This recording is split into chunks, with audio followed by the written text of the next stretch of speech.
Hello and welcome to the lecture on Aristotle's virtue ethics.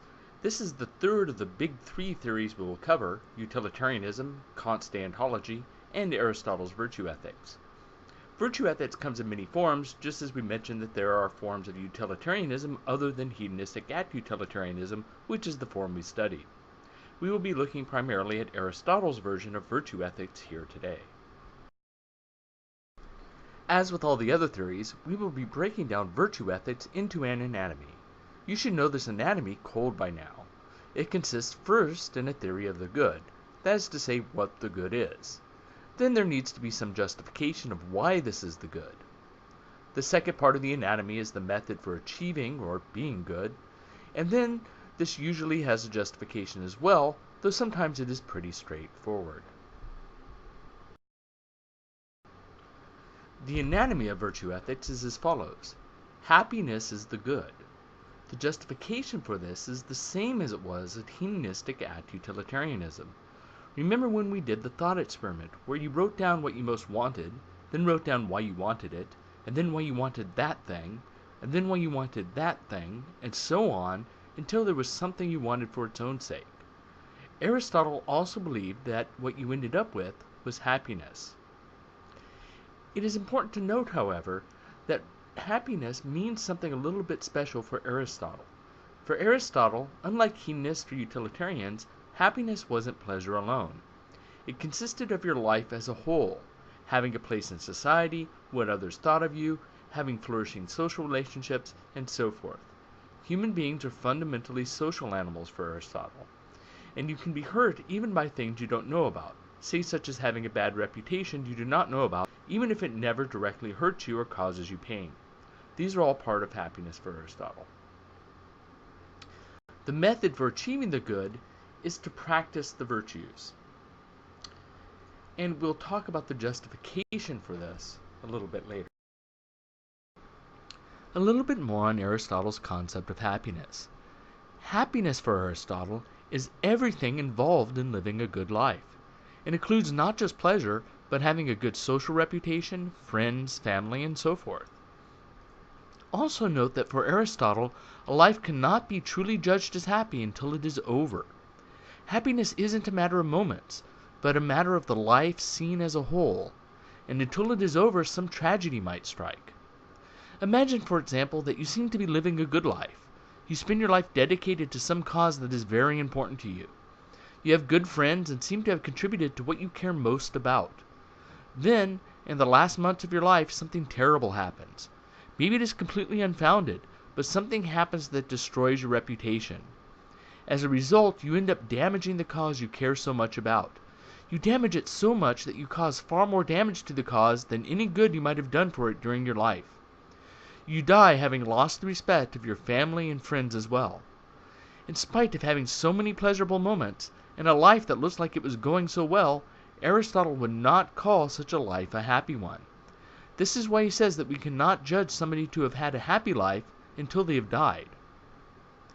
Most importantly, happiness involves living a life appropriate to humanity. For Aristotle, this means exercising one's rational abilities. Simply living the life of a party animal, say, even if you had lots of friends and social relationships, wouldn't do for Aristotle. Human beings are fundamentally rational, social animals. In order to understand Aristotle's theory fully, we need to talk a little bit about the importance of function under his view. When Aristotle looks at the world, he sees many objects in terms of functions. He might say that the function of the sun is to warm the earth, or that the function of rain is to water plant life. Essentially, what he is saying is that this is why these things exist. They are in some way supposed to do these things. Typically, natural phenomena like these are not seen in this way anymore, at least not in the sciences. He also sees the same thing in regards to people's activities. So, the function of a good general is to command armies well. The function of a good potter is to make good pottery. And the function of a good horse trainer is to train horses well. This is known as the teleological worldview. Everything is seen to have a purpose or function. The teleological worldview is important to the theory because Aristotle believes that in order to be happy, a thing has to flourish, be what it is in the best possible way. So in order to answer the question regarding how it is that human beings can best be happy, he first has to ask what the function of human beings or of humanity is. Our previous example gives functions of human beings in particular jobs, potter, horse trainer, and so forth. But Aristotle wants to know about humanity in general. What is it that makes human beings special as humans? Aristotle talks about the three functions of the soul. It is important to note that when Aristotle talks about the soul here, he is talking about what seem to be mysterious life functions, not the sort of afterlife or personal identity or ghostly conception of the soul you may be thinking of. But the three functions of the soul, he means the three characteristics he identified living things as being able to do that inanimate objects do not seem to be able to do, and which could not be explained with the science of the day. These were first functions like growth, living, reproduction, and so forth. Second, functions like sensing and consciousness. And third, the function of reason. So Aristotle asks, what is it that human beings uniquely do that other beings cannot? So he asks, could our special function be to simply live, survive, grow, and reproduce? No, he answers, because plants do these things. Well then, could our special function be to live a life of the senses? Sight, sounds, pleasures, and so forth. No, he says, because animals are able to do these things. So this cannot be unique to humanity. Dogs, cats, birds, any conscious animal can do these things. So what does this leave? The one function of the soul that Aristotle thinks is left, the one that humans are capable of, but which other living beings are not, is the ability to reason. Thus, living a life of reason is key to flourishing as a human being for Aristotle. So, the good then for a human being is to lead a life of good activity, which requires reason both in terms of using reason and obeying reason. The activity part is important here. Even though reason is key for Aristotle, life isn't just about contemplation. One engages in life. Life isn't just about having the potential to do things, it is about actually doing them. An excellent musician, for example, isn't one that can create good music, it is one who actually does create good music. An excellent painter is not somebody who can produce great paintings, but one who actually does create great paintings. If Picasso decided never to paint, he would not be a great painter according to Aristotle, even if he had the potential to do all the same great works. Performing these good activities, that is to say, doing them in an excellent way, for Aristotle is expressing virtue. A virtue, by the way, is an excellence. That's what the word means. There are two main types of intellectual virtues for Aristotle: virtues of thought and virtues of character. We could also talk about virtues of body and virtues that apply to objects, but we don't need to worry about that here. Virtues of character are the moral virtues. Virtues of thought would include things like memory and other intellectual capacities. They might help one have virtuous character by helping one learn right from wrong, but they are not the moral virtues themselves. Since ultimately living a good life requires actions, and actions express one's character, Aristotle is concerned, as far as ethics is concerned, with virtues of character. When you act, you are expressing your character through your actions. And, as we will see in a way that is important to the method for this theory, you are also building your character through the learning process and the formation of habits. It is important to remember that, even though this theory is called virtue ethics, for Aristotle, virtues themselves are not the good. The virtues are excellencies of character.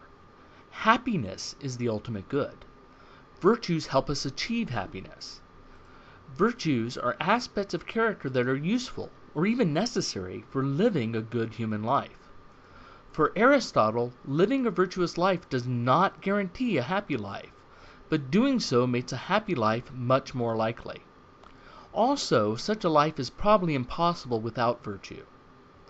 Likewise, and this is important, You cannot say that somebody is virtuous because of one or two virtuous acts.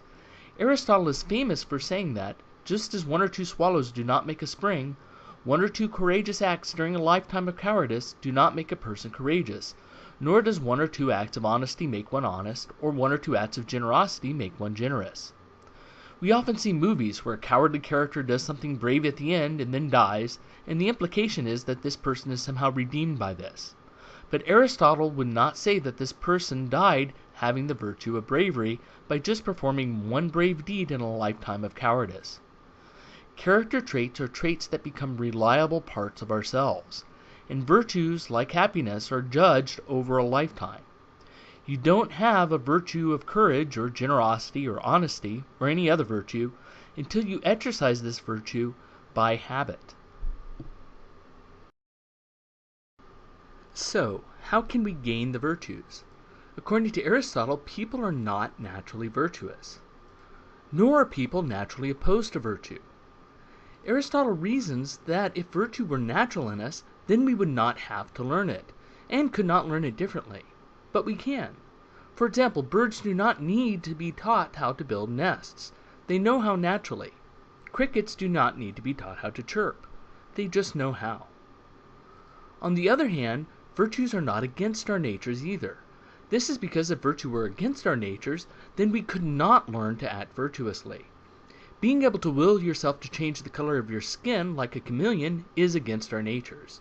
You cannot learn how to do this no matter how hard you try. You cannot learn how to breathe underwater like a fish. It is simply not in our natures, nor the nature of any other mammal. We might be able to make a machine that allows us to do something similar, but we cannot simply learn how to breathe underwater as a skill. Those things are unnatural to us. But virtues are not like that. We can learn the virtues. We can learn to be honest or courageous or generous. They are like skills or arts in this respect. We can learn them in the same way that we can learn flute playing or handwriting or computer programming. So that should give you the secret right there. Aristotle likens the virtues in many ways to crafts, trades, and skills. People gain virtues by practicing them and becoming habituated into acting in a virtuous way. Once they gain a virtue, they act virtuously automatically. They do not have to think about the right thing to do. Think about yourself when you first learned to drive. Originally, you had to think about all the rules of the road. You had to consciously scan the street for potential dangers. Now you do all these things, but you do them automatically, and your mind is free for the higher level tasks of an excellent driver, such as planning the best route, scanning further ahead for extra safety, and so forth. What is important here is that a person cannot gain a virtue without practicing it. Even natural musicians have to practice and practice to become great pianists and violinists. The same is true for the virtues according to Aristotle. One word for this is habituation. People gain virtues like other habits. For example, a good carpenter. But what exactly are the virtues? So far all we have said about them is that they are good habits, ways of living that promote a good life. This is currently too vague to be useful. Aristotle helps us to sharpen the definition. So now the time has come to define what a moral virtue is more precisely. So far we know that a virtue is an excellence of character, but how do we identify this type of character trait? For Aristotle, a virtue of character is a character trait that is a mean between two extremes. One extreme is the extreme of excess, that is to say, too much of the character trait. The other extreme is the extreme of deficiency, that is to say, too little of the character trait. Here, take a look at this chart. This represents a possible spectrum of a character trait. The extremes of the character trait, having too much or too little of it, are called vices. There are two vices, a vice of excess and a vice of deficiency. The virtue is having the exact right amount of the character trait. This is the so-called mean amount, the amount between two extremes such that having any more would be too much and any less would be too little. It is important to note that this isn't the same thing as saying that it has to come exactly between the two vices. The virtue is the amount that is the perfect amount, so to speak, such that, again, any more would be too much, and any less would be too little. This is the essence of what a virtuous character trait is. Here is a specific example to help make the point more clear. Let's take the virtue of bravery. There are two vices for every virtue: a vice of excess and a vice of deficiency. Let's look at the vice of deficiency first. This is having too little of the trait. If you don't have enough courage, then you are said to be a coward. So cowardice is the vice. In this case, we have a nice clear word for the vice, but it's okay if there is no single word for it. You can use a phrase. Whether or not there is a single word for the concept or not is just a matter of what language one is speaking. We are concerned with concepts here. But is there such a thing as having a trait that exemplifies bravery in too great of a quantity? Yes, there is. You might have a hard time thinking of a single word for it, but one good word is foolhardy. Somebody who is foolhardy takes foolish risks for rewards that are not worthwhile. So a person with the virtue of bravery would perhaps be willing to run into a burning building to save a person if she or he felt that there was a reasonable chance of success. A cowardly person would not run in even if there was almost 100% guaranteed success and almost no risk. And a foolhardy person would run in when the risk was too great, or to save something trivial, such as risking her or his life to save his goldfish or something. The point is that Aristotle believes that every virtue is like this. Every virtue falls between two vices. It represents having the exact right amount of the trait. A kind of Goldilocks principle, if you will. Any more is too much, any less is too little. The virtue is just right. Let us also not lose track of why virtue is important. Remember that happiness is the ultimate good. So how is bravery related to happiness? For one thing, remember that Aristotle's concept of happiness is holistic. It includes reputation and one's place in society. Somebody who is cowardly is going to have a bad reputation, especially in Aristotle's day. But, more importantly, and still relevant, a person who is too cowardly will not take the risk in life necessary to get anywhere. It takes courage to risk failure at school to take the classes you are taking now.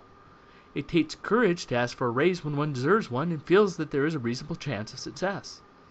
It takes courage to seek out a better career path. It takes courage to ask a person you think you could have a meaningful relationship with out on a date, and so forth. A cowardly person prevents herself or himself from some or all of these things and therefore loses many chances at happiness.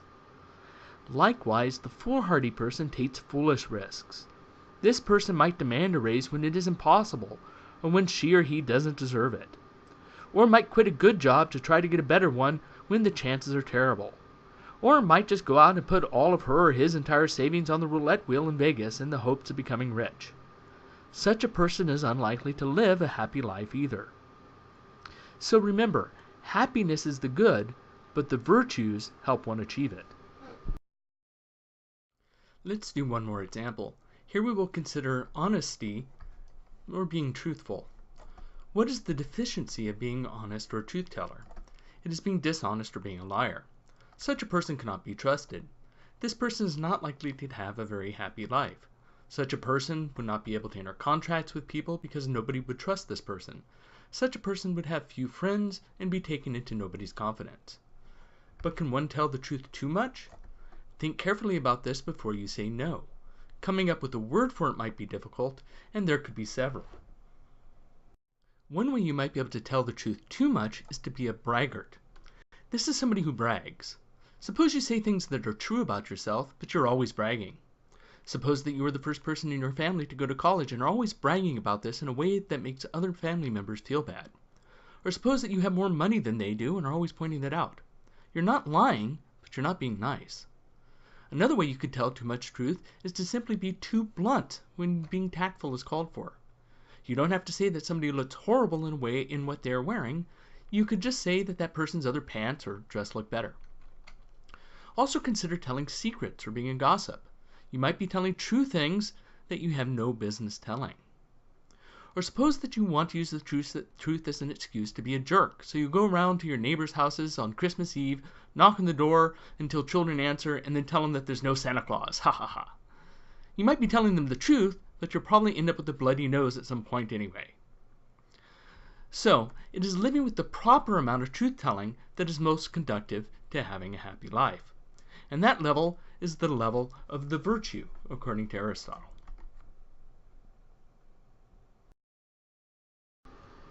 So to really drive this point home, let's contrast the golden mean of the virtues with the idea of a mathematical mean. The mathematical mean between 1 and 11 is 6. That is the number right in between. But when Aristotle talks about the mean for a virtue, he is talking about the relative mean and not a mathematical mean. The mean for virtues is between excess and deficiency. Aristotle compares it to anything that is so excellently made or done that any more would be excess and any less would be a deficiency. So the proper mean for a character trait to be displayed may be relative to the job one has and to the situation. For example, the appropriate level of bravery to show for a police officer may be different than for a normal citizen. So this shows an example with food. The appropriate amount of calories to take in is going to be different for an average 5'8" man and an Olympic weightlifter. It is not one size fits all, and the appropriate amount is not exactly in the center. It is not a mathematical mean, it is a relative mean. The same is true of character traits and the virtues. So the virtuous amount of something in terms of character doesn't have to be exactly between two extremes. Instead, it is relative to what is best. In other words, if people live their lives as cowards, they will be despised. But if they are foolhardy or take major risks for trivial reasons, they will not live long. Likewise, the proper amount of a trait might depend upon what a person does. For example, the correct amount of bravery for a soldier versus an average citizen might be different. Just as, in the above example, the right amount of food to eat might depend on who you are and what your lifestyle is. Acquiring virtues is not entirely up to the person.